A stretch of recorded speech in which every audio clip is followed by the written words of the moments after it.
સુરતમાં બોગરા પરિવાર જેસર દ્વારા પિતૃ મોક્ષાર્થ તથા મંદિર નવનિર્માણ અંતર્ગત શ્રીમદ ભાગવત સપ્તાહ જ્ઞાન યજ્ઞનું આયોજન કરવામાં આવ્યું હતું. સપ્તાહ જ્ઞાન યજ્ઞમાં હજારો લોકોની જનમેદની તેની વચ્ચે વક્તા ચંદ્ર ગોવિંદ દાસે કથાનું રસપાન કરાવ્યું હતું.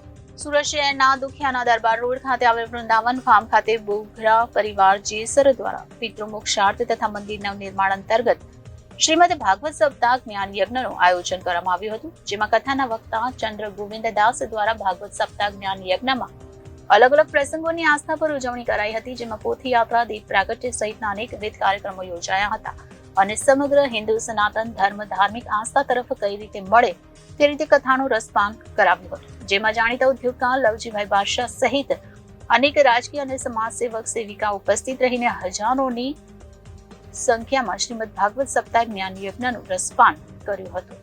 ખૂબ સરસ આયોજન અને અમે તો ધાર્યું નહોતું કે આવી ગરમીમાં અને આ હાવડા મેદાનમાં આટલું સરસ મજાનું સક્સેસફુલ આયોજન અને એ પ્યોર કથા વક્તા શ્રીમાન છે ચંદ્રગોવિંદ પ્રભુ પ્યોર એટલે પ્યોર ભાગવત ઉપર બોલે છે.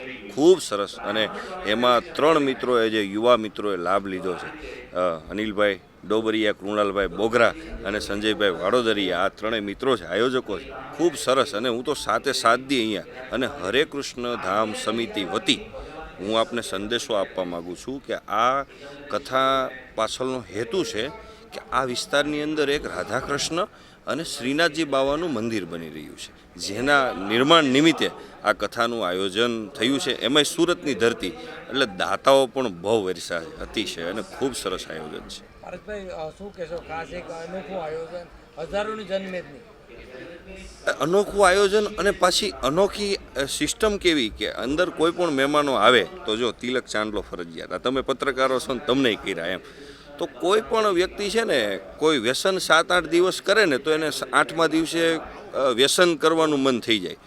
તો આ તિલકનું, માળાનું અને હરિનામનું વ્યસન કરાવવાની આ એક કથા છે. અને આજ તો હું તિલકવાળાને બહાર ગોતતો હતો, તિલક મને કોઈ કરી દે એમ. એટલે આવું સરસ અને એક વ્યક્તિને અને એક કેટલું જબરજસ્ત આયોજન સાહેબ કે તમે વિચાર કરો કે કથા પંડાલની અંદર અહીંયા ભગવાન છે તો અહીંયાથી કોઈને ચંપલ લઈ નહીં જવાનું, હાથમાં ઠેલી આપવાની અને આ બધું ભગવાનની કૃપાથી અને ખાસ કરી અને આ બધા ભક્તો છે એના સ્વયંસેવક મિત્રો છે એણે જે આખું સેવાનું કાર્ય ઉપાડ્યું છે. હવે અહીંયા શાંતિથી બધા બેઠા છે, બહાર છેક આમ પાર્કિંગની અંદર આમ ધોતી કુર્તાની અંદર આમ માણસ ઊભો હોય પાર્કિંગની વ્યવસ્થા કરાવવા માટે. એટલે આમાં સંપૂર્ણ ભગવાનની કૃપા કામ કરી છે એવું મારું કહેવાનું છે.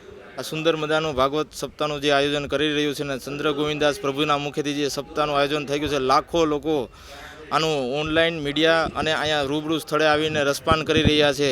અમને આ આયોજન કર્યું એનો અનેરો આનંદ છે અને આમાંથી યુવા પેઢી કંઈક શીખે એટલે અમે આ 3 યુવાનોએ આ ભવ્ય આયોજન કર્યું છે અને ભગવાન શ્રી કૃષ્ણની ભક્તિમાં જોડાય એવો અમારો આશ્રય છે. અને આની અંદર આવો, આ કથાનું રસપાન કરો અને તમારું જીવનને ધન્ય બનાવો. આ 3 યુવાને કેવી રીતે વિચાર આવ્યો? અમને એવો વિચાર આવ્યો કે આ ભગવાનની ભક્તિ સિવાય બીજું આ દુનિયાની અંદર કાંઈ છે નહીં. પૈસા તો બધાય પાસે હોય પણ ભાગવતનું આયોજન કરવું એ તો ઉપરથી ભગવાનની કૃપા હોય તો જ થાય. બાકી કરોડ રૂપિયા હોય, 5 કરોડ હોય તો તમારાથી આયોજન થાય એવું શક્ય નથી. અમે આ 3 વર્ષથી અમારા મગજમાં આવતું હતું અને આજે અમારું કાર્ય સફળ થયું છે. Reporter Arvind Rathod, Janadesh news, Surat.